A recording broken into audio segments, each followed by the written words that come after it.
समझ गया सन रे। समझ गई बानी बताई का तो बताओ सन रे।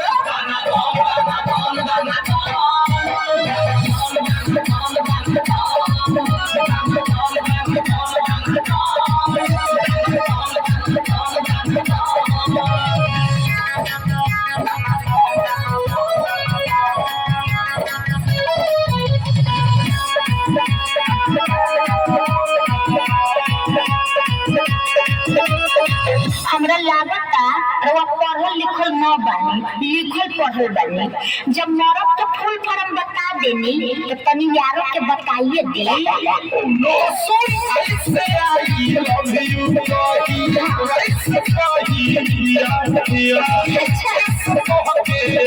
ले जाके ऐसे कही रगा बात में कही यार दोबारा एक बेटी में मन न भरा